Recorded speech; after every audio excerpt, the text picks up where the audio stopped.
10.5 থেকে 11 বছর বয়স। এই বাচ্চাটাকে আমাদের এখানে কিছু আরএসএস দুর্নীতিবাজ মানে কি একদম নৃশংসভাবে এই বাচ্চাটাকে রেপ করে এবং রেপ করে এই বাচ্চাটাকে বস্তার মধ্যে দিয়ে জলে ডুবিয়ে রাখে। আমরা চাই এবং আমরা প্রত্যেকেই চাই আগামী যেন কোনো বাচ্চার এইভাবে না হত্যা করে এবং আমাদের এই বাচ্চাটাকে যে যারা যারা এই সমস্ত দুষ্কৃতীরা যারা এইভাবে হত্যা করেছে আমরা চাই অবিলম্বে সরকারের কাছে আবেদন করছি ইমিডিয়েটলি ওদেরকে ধরে অ্যাকশন যেন নেয় এবং যেন আমরা দাবি করছি ফাঁসির দাবি চাইছি যেন ওকে ফাঁসি দেওয়া হয়। আর আমাদের এখানে যে ক্যাম্প আছে এই ক্যাম্পে পুলিশ ওদেরকে অ্যারেস্ট করেছিল, দুজনকে ধরেছিল, শান্তনু এবং আরেকজনকে ধরেছিল, যার নাম জানি না, আর ও বিজেপির নেতা বলে এই সমস্ত কুকীর্তি কাজটা করতে পেরেছে।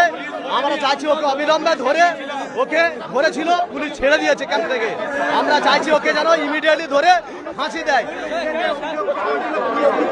পুলিশকে আর যে সমস্ত পুলিশ এই সমস্ত কাজ করেছে আমরা চাই ওনাকে সাসপেন্ড করে দেয়।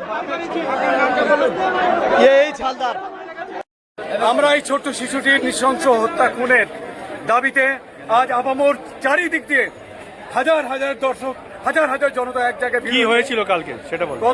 গতকাল এই বাচ্চাটি 10 বছরের বাচ্চা আমাদের সূর্যপুর হাটের, ও 4:30 নাগাদ থেকে নিখোঁজ হয়। আমরা কিনতে যাচ্ছিল তো সেইখানে এই 4:30 পর থেকে ওর এখানে বন্ধুদের সাথে খেলা করে, সেই প্রসঙ্গে ও এখান থেকে একটা গিফট নেয়, ওদের বন্ধুদের সঙ্গে কথাবার্তা বলে ও যখন এখান থেকে যায় আমরা সিসিটিভি ফুটেজে দেখেছি 4:27 মিনিটে, আবার দ্বিতীয় ফুটেজে পেয়েছি 4:42 মিনিটে। এই 15 মিনিট ডিফারেন্স, সেখানে মাত্র যেতে লাগে ম্যাক্সিমাম 2 থেকে 3 মিনিট। এখানে আমরা সন্দেহটা পোষণ করি। আমরা তৃতীয় কোনো একটা পাঠ ভবন আমাদের স্কুলে আছে, সেই ফুটেজটা সারা রাত ধরে যখন আমরা দেখি সেখানে ধরা পড়লো আমাদেরই গ্রামের পাশে প্রাথমিকভাবে সারা রাত ধরে নির্মম অত্যাচার চালিয়েছে। তার মাস্টার মাইন্ড ছিল গুলি ওরফে পরেশ, এবং তার যে সাঙ্গপাঙ্গ ছিল তার মধ্যে ছিল প্রবীর, আরেকজন ছিল আনন্দ, এবং আরো 2টো নাম দিবাকর, এবং আরো 2টো নাম উঠে আসছে রাজু এবং রাজা এবং ছোটু। আমরা যখন পুলিশ প্রশাসনের কাছে সারা রাত অভিযান চালিয়ে আমাদের এলাকাবাসী এবং আমাদের ক্লাবের সমস্ত ছেলেরা, ইভেন আমাদের যে ক্যাম্পের পুলিশ তারাও আমাদের সাথ দিয়েছে, তারা রেল লাইন গিয়েছে, বিভিন্ন জায়গায় গিয়েছে। যাওয়ার পরে একটা সময় দেখা গেল যে পুলিশকে বারবার ফোন করা হয়েছে, কিন্তু প্রশাসনের তরফ থেকে সারা রাত যখন আমাদের বারবার যায়, একটিবার মাত্র এসে শুনে যাওয়ার পরে আর দ্বিতীয়বার কোনো প্রশাসনের তখন বডি পাওয়া গেল। বডিটা ঠিক সকাল 9টায় কিভাবে পাওয়া গেল? খুঁজতে যখন মেন যে আসামি, যে ওর হাত ধরে নিয়ে রেল লাইনের দিকে নিয়ে গেছিল, তার নাম হচ্ছে গুলি, পরেশ ওরফে গুলি। ও বিভিন্নভাবে আমাদেরকে মানে ঘুরিয়েছে। শেষমেশ ওকে প্রলোভন দেখিয়ে যে ভাই তোর কিছু করবো না, সেই মুহূর্তে ও বললো যে এই পুকুরের কোণে আছে ভাই, আমি যদি বলে দিই ওরা আমাকে মেরে দেবে। বস্তা করেছিল, বস্তার মধ্যে গিয়েছিল, আমি নিজে নেমেছি। তোমার নাম কি? তোমার নাম? আমি ওর কাকু, ওই জুলি শেখ, আমি নিজে নেমেছি। নাম কি? জুলি শেখ। মেয়েটির নাম 10 বছর বয়স রিমা। তোমার কোন ক্লাসে পড়ে? ও ক্লাস 6-এ পড়ে। তোমার নাম কি? আমার নাম জুলি শেখ, আমি কাকু, ওর বাবা হচ্ছে নাসির মোল্লা। বলো তো কি হয়েছিল? কালকের বিকাল 4টের সময় ওর কোনো একটা বন্ধুর বার্থডে পার্টি যাবে বলে সূর্যপুর হাটের মধ্যে গিফট কিনেছে। গিফট কিনে বাড়ি কোথায়? ওর বাড়ির সামনে বেলতলার মোড়ে, এখান থেকে ওই 200 মিটার দূরে, যাই হোক তারপর 200 মিটার দূরে ও বাইকটা কিনে বাড়ি যাচ্ছিল। এই এলাকার সমস্ত দোকানদার এলাকার ছেলে, ওরা খুব পরিচিত মেয়ে, ঠিক আছে।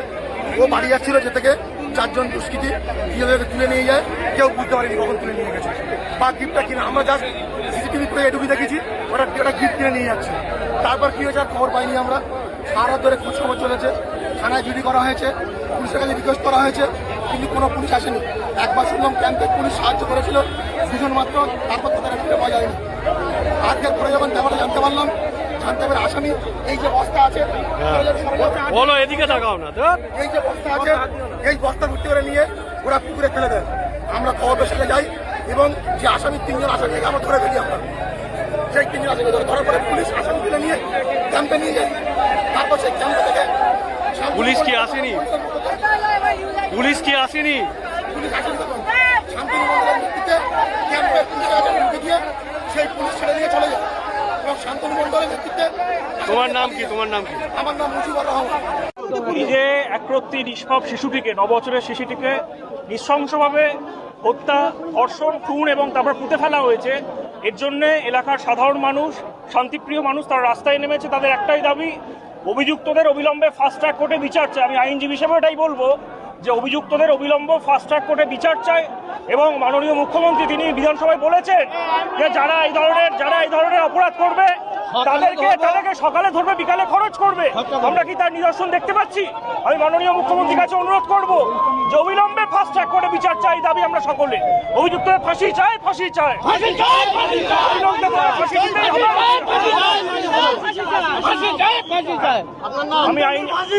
আমি আইনজীবী আজাদ মন্ডল, কলকাতা হাইকোর্টে প্র্যাকটিস বর্তমানে। Thank you.